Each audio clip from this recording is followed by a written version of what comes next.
in 1986. Let's get more on this now, and I'm now joined by global affairs analyst Calvin Dark in Cairo. Calvin, thanks for your time. I mean, what's the significance of this visit? What message does it send, Calvin? Hey, good to be here. I think that this visit is very symbolic.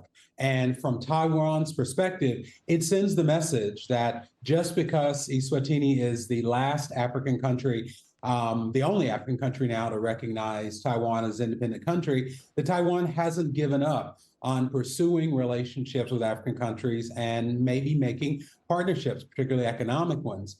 Now, I think it's really important because obviously China has many economic partnerships with African countries, but more and more African countries are saying that these deals are much better for China than they are for African countries.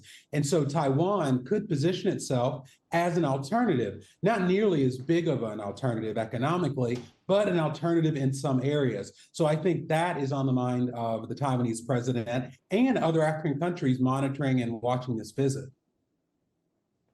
Calvin, there's a lot happening here that I want you to briefly unpack. I mean, this visit on one hand has been seen as a counter to President Xi Jinping's visit to South Africa recently. What do you think eSwatini has gained from Taiwan that allows it to shrug off pressure from China?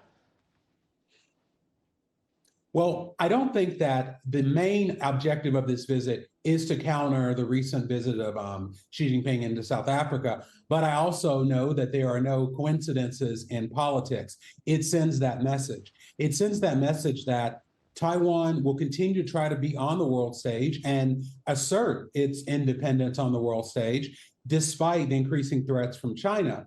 And I think what we've seen in eSwatini is they are continuing this long relationship. I think that's why we saw from their spokesperson that they said they didn't expect any friction from China, partly because these relations go back a very long time.